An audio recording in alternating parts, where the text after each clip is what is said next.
Eh, Seperti kita ketahui bahwa kan setiap negara itu pasti ingin punya apa? Punya panduan, katakan begitu. Panduan kita setelah 100 tahun Indonesia merdeka itu di manakah Indonesia itu setelah 100 tahun Indonesia merdeka? Dan pada waktu 100 tahun Indonesia merdeka itu apa yang kita capai? Nah, 100 tahun Indonesia merdeka artinya tahun 2045.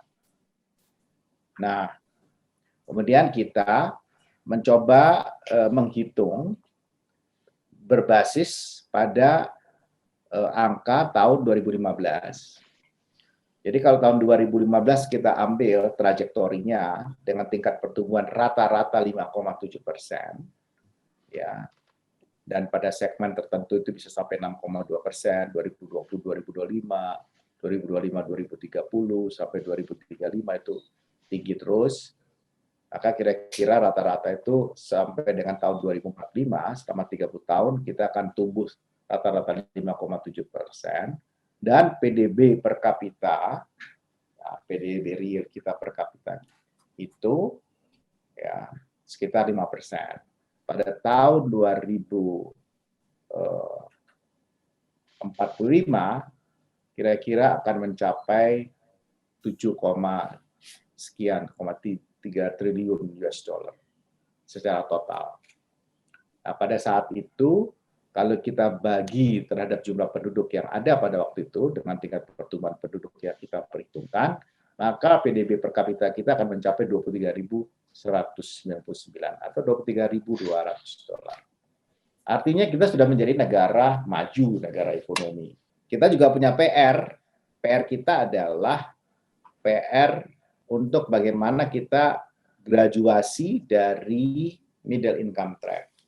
Negara berpenghasilan menengah yang masuk di dalam jebakan karena tidak lepas-lepas gitu, tidak lolos-lolos gitu, tidak lulus-lulus gitu.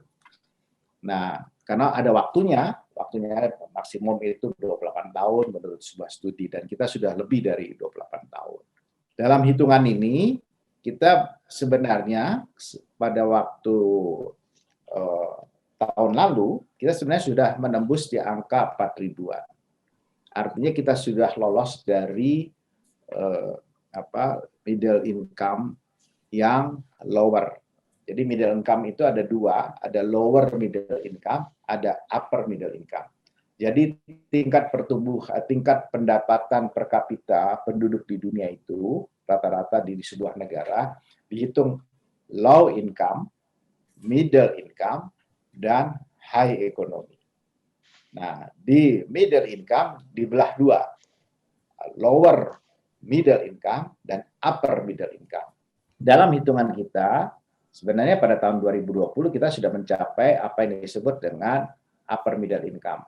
Apakah itu tercapai? Ya tercapai, tetapi kemudian terkoreksi segera. Seketika itu pun terkoreksi ketika datang pandemi. Keinginan kita tahun 2045 itu masih bisa dicapai asal tingkat pertumbuhan ekonominya 7% dengan basis tahun 2021. Tingkat pertumbuhannya naik 7% terus. Tapi kalau kita hanya di 6%, maka kita hanya akan lama mencapai yang keinginan kita yang tadi itu negara nomor 5 di dunia. Kalau kita tumbuh 6%, setidak-tidaknya kita akan lolos atau lulus atau graduasi dari middle income. Kita masuk di high income, tetapi bergeser yang semulanya tahun 2036 menjadi tahun 2042. Tapi kalau pertumbuhan kita hanya 5%, menurut hitungan kami, maka middle income trap itu belum bisa kita lalui, angka 12.535 itu, bahkan setelah tahun 2045. Nah, itu PR kita. Kita tunjukkan kalau tumbuhnya cuma biasa-biasa aja, 5%. Kalau 6%, alhamdulillah. Kalau 7% akan kembali ke trajektori yang gambar sebelumnya. Nah, ini kita bandingkan misalnya dengan Vietnam. Ya. Ini dengan menggunakan asumsi rata-rata yang tahun 2010 sampai 2019 trajektorinya. kita tahun 2035 itu akan ditinggal oleh Vietnam. Karena itu kita perlu melakukan perubahan. Kita perlu melakukan apa yang mempercepat, membuat trajektori itu bisa kembali ke semula. Setelah kita hitung, itu kira-kira sementara ini ada 6 strategi. Yang pertama, strategi pertama adalah bagaimana kita bisa meningkatkan sumber daya manusia kita. Dan sumber daya manusia ini sebenarnya yang paling penting 3 hal. Pertama, sehat, ini sudah teruji pada waktu pandemi ini. Yang kedua, pendidikan. Dan yang ketiga, riset dan inovasi. Nah, itu penting. Dan ini akan mengubah cara kerja dan bagaimana kita melakukan upskilling, reskilling terhadap kita punya tenaga kerja. Strategi kedua adalah meningkatkan produktivitas. Dalam hal ini, produktivitas di sektor industrialisasi, di industri, harus dilakukan industrialisasi supaya nilai tambahnya makin tinggi. Modernisasi pertanian, untuk meningkatkan nilai tukar petani, nilai tukar nelayan, nilai tukar peternak, dan semuanya. Kemudian mendorong produktivitas UMKM. Yang ketiga, yang tidak kalah rendah, tidak kalah pentingnya adalah ekonomi hijau. Di sini penting dalam rangka kita membangun, jadi pada waktu kita lakukan pertumbuhan itu, kita memilih ekonomi yang rendah karbon, dan ekonomi sirkular. Nah, dalam hal ini blue economy, transisi energi, ya. Nah, ini pentingnya untuk dalam rangka mencapai apa yang disebut dengan net zero emission. Yang keempat, transformasi digital, seperti kita hari ini melakukan pertemuan yang menggunakan infrastruktur digital, pemanfaatan digital di semua lini kehidupan, di semua sektor-sektor pembangunan. Yang kelima adalah integrasi ekonomi domestik. Ya, dalam hal ini yang paling penting adalah konektivitas dan bagaimana kita bisa menyambungkan nilai tambah di dalam negeri supaya sebelum kita menjadi global, ikut dalam global value chain, tetapi domestic value chain kita sudah teratur dengan baik, sudah tersambungkan. Dan jadi masing-masing daerah itu bisa saling mendukung ya di dalam rangka pertumbuhannya. Yang keenam, ini kalau bisa kita lakukan ya, kalau banyak syarat yang harus dipenuhi adalah ibu kota negara. Pemindahan ini dalam rangka menjadi sebuah playground baru gitu, dan sekaligus kita mendemonstrasikan ekonomi hijau di sana, kita mendemonstrasikan transformasi digital di sana, sumber daya manusia yang berdaya saing, dan kita memilih industri-industri dengan tingkat produktivitas yang tinggi. Apa yang saya sebut game changer-nya. Pandemi akan mengubah skala prioritas pembangunan Indonesia, seperti pertanyaan itu. Saya kira saya sudah jawab dengan tadi, bagaimana kita mendorong ke 5 hal tadi itu ya, plus ibu kota negara. Nah, secara khusus bisa dilihat di sini, kita ingin mendorong pertumbuhan ekonomi kembali ke 5,7%, kemudian industri manufaktur itu ke 6,3%, kemudian pertanian tumbuh 3,1%, dan kita berharap itu kita bisa pada saat itu bisa 73 juta kedatangan turis mancanegara. Pada ini sudah tercapai pada tahun 2045 tentunya targeting ini. Jadi kalau kita bikin rata-rata pertumbuhan bisa seperti ini supaya nanti benar-benar kita kembali ke trajektori yang saya sebutkan tadi, dan hanya saja bedanya adalah terkait dengan tingkat pendapatan per kapita rata-rata. Jadi kalau kita lihat bagaimana kita bisa, ini salah satu misalnya, di bidang iptek dan inovasi, kan dari 3 di SDM itu, bagaimana kita punya Center of Excellence, yang sekarang baru 47 dari 106, tahun 2024 bisa jadi 106. SDM, ya, dengan gelar PhD hari ini cuma baru 13%, dari mereka yang bergelut di bidang sains dan teknologi. Dan kita berharap pada tahun 2045 bisa 170%. Terus perusahaan-perusahaan yang berbasis teknologi juga semakin meningkat sampai dengan 1.000. Kemudian prioritasnya adalah penelitian terapan berbasis sumber daya alam, menjadi lanjutannya berdasarkan sumber daya alam. Jadi dia lebih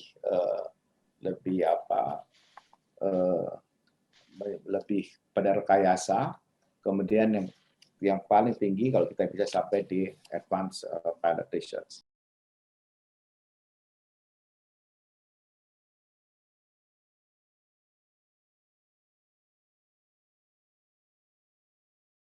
Ada kecenderungan orang tidak pekerjaan sebagai petani itu dianggap menjadi pekerjaan yang istilahnya itu inferior gitu ya. Padahal tidak demikian. Yang diperlukan adalah reskilling dan upskilling buat petani kita. Jadi petani-petani kita itu yang penting adalah bagaimana kita bisa meningkatkan nilai tukarnya. Hari ini nilai tukar petani kita itu cuma naik 5%, 4% dari dari hasil produksinya. Jadi disebut nilai tukar petani kita cuma 104, 105 gitu. Bahkan sekarang ditargetin 102, 103. Jadi tipis sekali antara nilai perolehan dia, ya kan, dengan dia yang kebutuhan dia. Jadi kebutuhan dia itu 100, ya peroleh 102. Ya lumayan, jadi ngepas terus. Kalau kita belajar di negara-negara lain, itu jauh gitu. Jadi kalau kebutuhannya 100, itu bisa 120, bisa 130, bisa 140. Bahkan setiap komoditas itu sendiri-sendiri. Ya kan? Kalau kita lihat pengalaman Cina, pengalaman Thailand, itu tapi pasti di atas 110 gitu. Nah, kita ini berkutat di bawah 100 ini. Kenapa? Karena faktor-faktor input di pertanian itu untuk para petani itu mahal. Cost structure-nya itu sedemikian rupa sehingga terlalu mahal. Pupuk mahal, pakan ikan mahal, pakan ternak mahal untuk mereka. Nah, kenapa pakan-pakan itu mahal? Karena biaya inputnya juga mahal. Harga jagung naik pula itu. Mukul ke mereka. Nah, sementara hasil produksi mereka bisa jadi karena cuaca terpukul turun. Karena kandungan airnya tinggi. Misalnya kayak kemarin bulan Maret, itu nilai tukar petani turun. Ya kan, menurut BPS di bawah 100. Kenapa? Karena padinya itu kandungan airnya tinggi. Nah, ini yang menurut saya harus kita perbaiki. Jadi petani kita harus menjanjikan pekerjaan di sana. Dan saya lihat sudah punya anak-anak muda, sudah mulai masuk ke sawah mereka kemudian maklun pertanian itu, dia kasihkan kepada petani bibit, ya, beras organik, kemudian mereka yang beli, dan si petaninya itu senang karena pertama bibitnya diberikan, pupuknya diberikan, hasilnya dibeli oleh mereka. Nah, ini mungkin yang sesuatu yang baru, yang anak-anak muda udah mulai banyak. Di berbagai daerah saya sudah lihat, dan kemudian hasil berasnya itu mereka pack 5 kilo, mereka masukkan di supermarket yang sudah mau makan beras-beras organik. Nah, ini artinya mereka harus dibantu soal ini. Yang kedua, memang para buruh tani kita itu, mereka tidak bekerja permanen di pertanian. Ketika musim tanam lewat, ketika musim panen lewat, mereka jadi buruh di kota. Nah, ini yang harus kita tahan. Bagaimana caranya si petani-petani itu tetap di kawasan pertanian, mereka kemudian dilibatkan di off farm-nya. Bukan hanya di on farm-nya, tetapi di off farm-nya. Di off farm-nya itu justru banyak duitnya kan. Banyak nilainya di sana. Jual gabah sekian, begitu jadi beras lebih tinggi kan. Nah, bagaimana mereka juga sampai di sana bisa. Maka dibikinlah semacam korporasi petani gitu untuk mensejahterakan mereka. Sebab Bappenas melihat kalau kita bisa meningkatkan nilai tukar petani, itu sekaligus ada dua yang kita peroleh. Pertama, kita meningkatkan produktivitas di pertanian sehingga daya tahan ketahanan pangan kita meningkat. Yang kedua, kita juga menurunkan angka kemiskinan. Kenapa? Karena tingkat kesejahteraan petani itu juga naik. Jadi ini tetap kami desain itu sedemikian rupa untuk pertanian tetap kita kita dorong bahwa memang ada berkurangnya tetapi harus ditransmisikan ke agrobisnis, ke agroindustri, ke industrinya gitu. Jadi misalnya para petani ikut punya rice milling unit gitu. Kan dengan dia punya rice milling unit artinya apa? Dia ikut menentukan harga beras. Nah, gitu. Jadi yang seperti ini yang dikorporasikan ini si petani ini. Itu mengenai kesehatan. Yang kesehatan itu ya, nih Mas Edi sama Mas Iqbal, kita ini terkait dengan pandemi ini. Pandemi itu membuat kita itu dikejutkan. Oh, ternyata sistem kesehatan nasional kita ini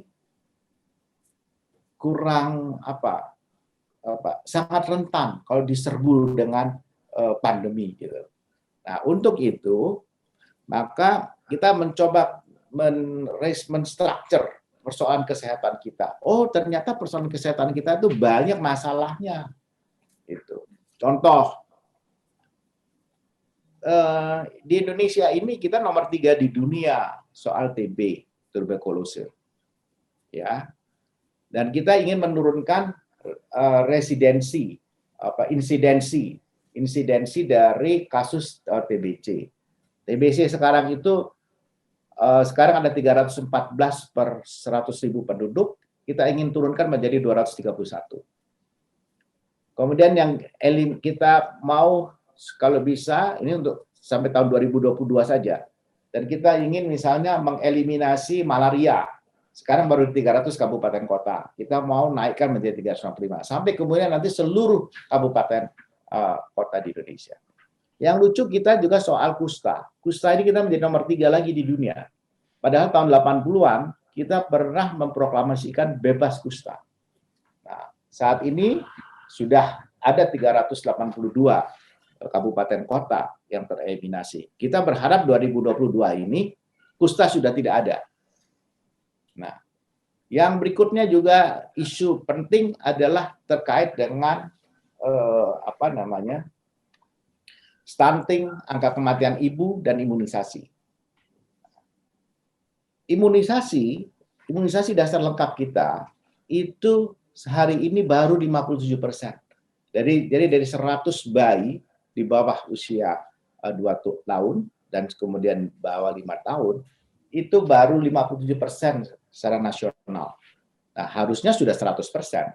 Kita berharap tahun 2022 itu bisa 71%. Nah, bayi-bayi atau anak yang mendapatkan IDL, ya, jadi imunisasi dasar lengkap, itu risiko tertularnya itu dibandingkan yang tidak memperoleh itu 1:1,7. Jadi artinya yang tidak memperoleh imunisasi dasar lengkap itu akan lebih rentan terhadap stunting, ya, terhadap stunting 1,78 kali sebenarnya. Nah, stunting kita berharap tahun 2024 bisa menjadi 14%, dan sekarang itu kita berharap tahun 2022 18,4%. Angka kematian ibu juga kita harap bisa ditekan 205 per 100.000 kelahiran hidup. Ya. Rumah sakit rujukan nasional juga. Rumah sakit rujukan nasional kita berharap tahun 2024 itu bisa 40. Nah, sekarang baru 14, tahun depan kita dorong bisa jadi 30. Kemudian mengenai sistem surveillance kita, terutama dalam hal ini TB dan sehari ini adalah COVID, itu harus benar-benar bisa kita lakukan terpadu, real time, dan berbasis dengan pada lab. Nah, puskesmas kita itu hari ini yang tanpa dokter ada 12% di seluruh Indonesia. Kita berharap tahun depan 0%. Jadi semua sudah harus ada dokter. Bahkan hari ini baru 31,9% puskesmas yang memenuhi 9 jenis tenaga kesehatan. Jenis tenaga kesehatan itu dokter umum, dokter gigi, perawat, bidan, kesehatan masyarakat, kesehatan lingkungan, farmasi, gizi, ahli teknologi laboratorium medik. Saya baru pernah menemukan kemarin itu di waktu saya ke Labuan Bajo, ini puskesmas yang alhamdulillah 9 jenis tenaga kesehatan itu ada. Lalu RSUD yang memiliki 4 dokter spesialis dasar dan 3 dokter spesialis lainnya, hari ini baru 12%. Anda bayangkan.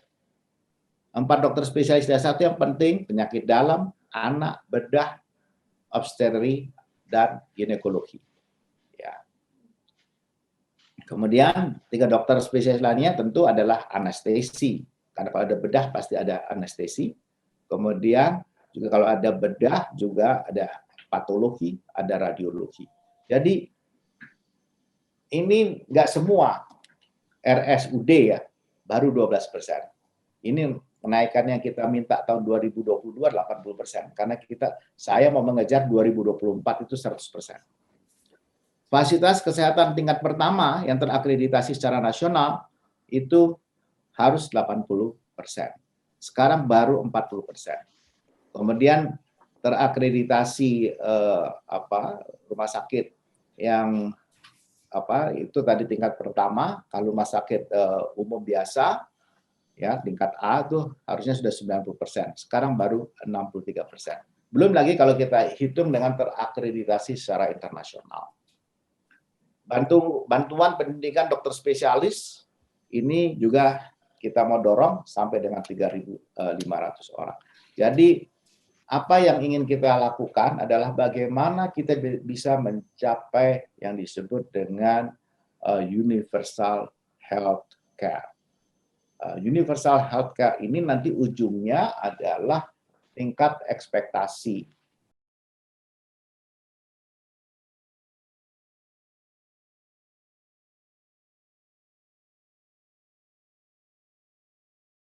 Nilai tukar petani itu kalau kita perbaiki, dengan sendirinya harga semua akan terkoreksi.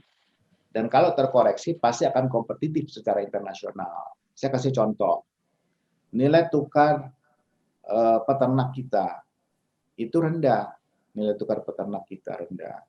Kenapa? Karena harga inputnya mahal. Nah, ini harga inputnya mahal, dan apa yang mahal? Ya, pakan ternaknya mahal. Gitu. Nah, pakan ternaknya mahal, akibatnya harga dagingnya mahal. Daging ayamnya jadi mahal. Gitu. Nah, waktu harga dagingnya ayam mahal, itu sudah tidak lagi di si peternaknya, sudah di pasar. Sehingga si peternak itu mau beli dagingnya aja dia udah nggak mampu gitu loh. Ya kan? Nah, dan harga ini menjadi mahal, akibatnya apa? Ada impor yang lebih murah, gitu. Nah, ini yang nggak boleh. Nah, harus dikejar. Sekali lagi yang saya sampaikan tadi, cost structure dari biaya input itu harus kita kejar. Kalau itu kita bisa tekan semua, automatically nilai tukarnya terperbaiki. Kalau nilai tukar petani itu naik, otomatis semuanya berdaya saing. Artinya apa? Akan terkoreksi industri pakan ternak pasti harganya affordable secara ekonomis, kemudian produktivitas artinya meningkat, kemudian harga kita juga bisa bersaing dengan harga dunia. Kalau kita lihat adalah di grafik kiri bawah itu, yaitu mengenai kasus harian COVID di Cina. Itu hampir dikatakan selama 1 tahun tuh flat. Memang ada sedikit denyut gredel gitu di bulan Maret kemarin, tapi sekarang sudah flat lagi dia. Jadi benar-benar plateau, terus turun gitu. Ya, mereka hanya membutuhkan waktu yang nggak terlalu lama dari Juni ke Februari 20 itu. Kalau kita lihat di grafik itu penambahan kasus harian di Cina, itu terjadi plateau. Ya, flat dia terus hampir 1 tahun. Ya. Sehingga dengan demikian ini punya relasi terhadap pertumbuhan ekonominya. Dia mengalami rebound dan tingkat pertumbuhan ekonominya 18,3% pada Q1 2021. Ya. Dan memang mereka mengalami kontraksi pada tahun 2020 pada waktu triwulan yang pertama, kayak kita juga. Kalau kita triwulan pertama tahun lalu masih positif, masih 2,97. Mereka sudah negatif 6,78. Sekarang year on year untuk dari Q1 ke Q1 2020 ke 2021 naiknya sudah luar biasa 18,3%. Dan ingat Cina itu 16,3% dari PDB dunia. Ya. Nah, kalau kita lihat apa yang meningkat, penjualan retail barang konsumsi dan investasi aset tetap yang naiknya luar biasa pada bulan-bulan terakhir ini. Pertumbuhan Cina untuk FDI, Foreign Direct Investment, itu sekitar, lihat kan luar biasa. Untuk yang services, untuk high-tech services, kemudian high-tech sektor, itu sama tingginya. Yang menarik, penambahan investor baru ini 10.263 perusahaan pada triwulan pertama 2021, tumbuhnya 47% year on year, dan 6,7% kalau dibandingkan di 2019. Dan terutama dari negara-negara ASEAN ke negara-negara Belt Road Initiative (BRI) dan Uni Eropa. Dari negara-negara ASEAN yang investasi di Cina 60%. Yang dari negara-negara Belt Road Initiative, karena ada negara-negara Belt Road Initiative itu juga termasuk di ASEAN sekitar 58,2%. Dari Uni Eropa sedikit, cuma 7,5%. Foreign direct investment itu buat China justru menggerakkan dia punya pertumbuhan ekonomi luar biasa pertambahannya. Jadi mereka masuk di investasi apa saja sudah kelihatan di sini. Jadi secondary dan tertiary industrinya mereka masuk, kelihatan sekali. Nah, kenapa China bisa memulihkan ekonomi? Pertama, sekali lagi COVID-nya diatasi. Yang kedua, kenapa FDI-nya bisa naik luar biasa? Karena dia memanfaatkan semua perjanjian perdagangan yang ada dengan mereka, termasuk perjanjian investasi bilateral, perjanjian perdagangan bebas, ya, free trade agreement, terus perjanjian perpajakan ganda, double tax. Nah, kemudian mereka telah meratifikasi 145 investasi bilateral, menandatangani 110 itu penghindaran pajak ganda, 26 FTA, termasuk di 10 negara ASEAN. Jadi luar biasa. Reformasi peningkatan keterbukaan pasar, dia mengurangi daftar negatif nasional menjadi 33, terus daftar negatif untuk di free trade zone dari 37 menjadi 30. Kemudian undang-undang modal asing dan peraturan pendukung mulai mereka perbarui tahun 2020 dan menjanjikan perlakuan yang sama antara investor asing dan investor dalam negeri. Ini artinya apa? China itu melakukan dual circulation strategy. Sirkulasi internal domestik dan sirkulasi internasional. Jadi sirkular internal dia lakukan, sirkular internasional juga dilakukan sebagai double dua roda yang menggerakkan ekonomi mereka. Di lain itu, Bank Sentral Cina menyuntikkan likuiditas sebesar 173 miliar dolar ke pasar keuangan. Saya kira itu sesuatu yang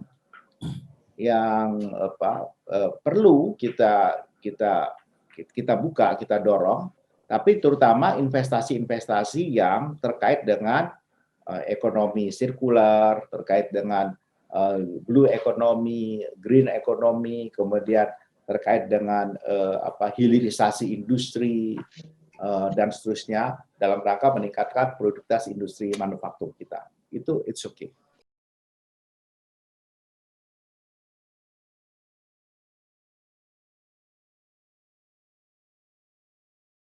Kalau UMKM yang mengatakan UMKM itu, mereka pada umumnya jadi trader. Harusnya UMKM produsen. Nah, UMKM produsen itu yang dikasih marketplace. Bukan UMKM trader. Itu kan saja dengan saya sendirian gitu, buka pelan-pelan platform, ambil barang dari Cina, kirim ke masyarakat, itu ditingkatkan kapasitasnya. Nah, baru dikasih marketplace gitu, baru dikasih ini.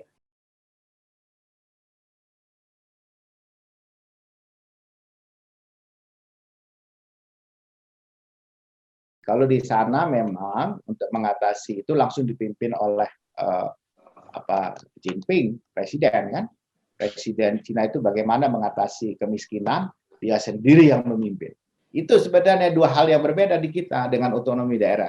Maka Bappenas mendorong bupati, wali kota, dan sebagainya, bagaimana cara mereka mengatasi kemiskinan dan sekaligus menaikkan nilai tukar petani, nelayan, dan seterusnya di dalam penyusunan rencana pembangunan daerahnya.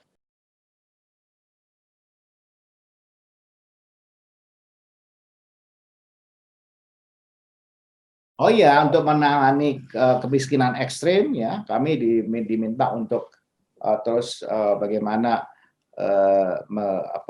mengatasi ini. Jadi kita bekerja sama dengan berbagai pihak untuk menekan kemiskinan.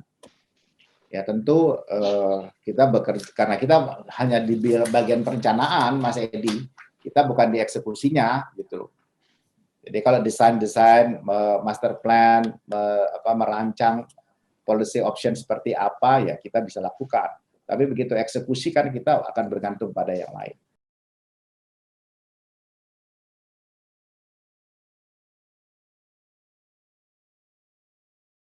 Program saya adalah bagaimana P3 fokus di kerja-kerja elektoral.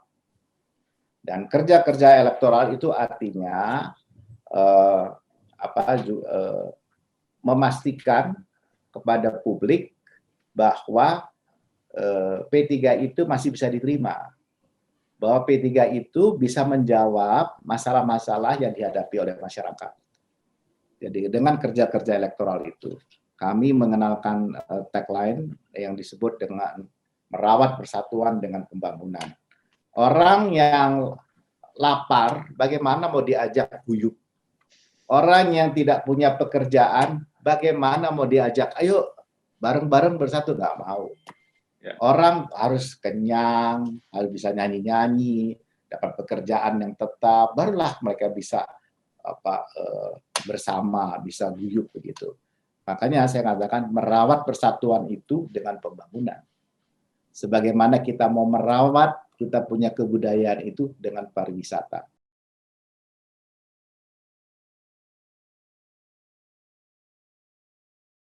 Ya, target 2024 setidak-tidaknya kita bisa mengembalikan suara-suara P3 yang dipinjam sebagaimana yang pernah kita capai pada tahun 2004, paling enggak di 2004, kalau bisa di 1999 lebih bagus, tapi saya kira rasional aja di 2004 lah.